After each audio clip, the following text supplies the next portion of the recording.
Hello everyone, আজকের দিনটা ছিল রথের। আর আজকে আমরা সবাই মিলে রেডি হয়ে চলে এসেছিলাম আমাদের জিমে। কারণ আজকে আমরা সবাই মিলে দাদার সাথে যাচ্ছিলাম দাদার এক বন্ধুর জিম ওপেনিংয়ে। রাস্তায় যেতে যেতে জগন্নাথ দেবেরও দেখা পেয়ে গেলাম। তারপর তোমরা দেখছো সম্রাট দাদা দৌড়াচ্ছে, হেলমেট দুটো আর মানুষ তিনটে থাকার কারণে পুলিশের থেকে বাঁচার জন্য সম্রাট দাদা দৌড়াচ্ছিল। তারপরে তোমরা দেখতেই পেলে আমরা জিমে চলে এসেছি। জিমটার নাম হচ্ছে optimum health and fitness studio.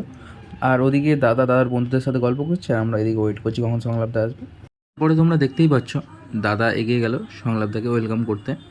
দেন সংলাপদা ফিতে কেটে জিমটাকে ওপেন করলো। তারপরে সংলাপদা একটা খুব সুন্দর মোটিভেশনাল স্পিচ দিল।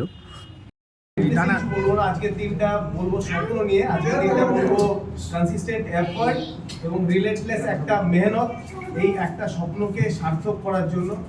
আমার খুব মনে আছে, এখান থেকে 3-4 বছর আগে থেকে আমার অভিনব বলছে, দাদা আমি একটা জিম খুলবো। আমি অনেকদিন লোকের জিমে কাজ করছি, তো আমার খুব ইচ্ছা নিজে একটা জিম খোলা। এবং মানে লকডাউন, তারপরে এদিক ওদিক অনেক মানে সংসার, নিজের প্যাশন, নিজের কাজের মধ্যে মানুষের কথা নিয়ে স্বপ্নটা হারিয়ে যায়।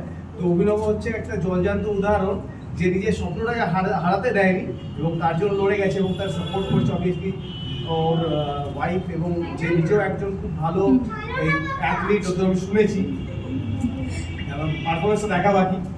তো I am really very happy for this day, এবং I am really very proud of my industry. যে ইন্ডাস্ট্রিটা একটা অ্যাথলিট কি একজন নর্মাল ট্রেনার যে অন্য কোথাও কাজ করে নিজের সংসার চালাচ্ছে, সে নিজে একটা এন্টারপ্রেনার হতে পারে। এটা কিন্তু খুব কম স্পোর্টই অফার করে, আমাদের গেম এটা অফার করে এই অপরচুনিটিটা।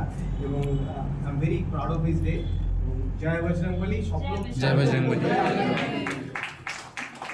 তারপর আমরা ওই জিম থেকে বেরিয়ে রথের মেলায় চলে গিয়েছিলাম। এই রথের মেলাটি হচ্ছিল ঠাকুর পুকুরে। আর রথের মেলায় প্রচণ্ড ভিড় থাকার কারণে জগন্নাথ দেবকে দর্শন করে আমরা জিলিপি খেতে চলে গেছিলাম। এদিকে আমরা জিলিপি খেতে ব্যস্ত, আর ওদিকে রাজকুমারদা ফোনে ব্যস্ত, আর এদিকে দাদা জিলিপি নিয়ে পোজ দিচ্ছে। বন্ধুরা আজকের মতো একটুখানি, দেখার পরের লোকে।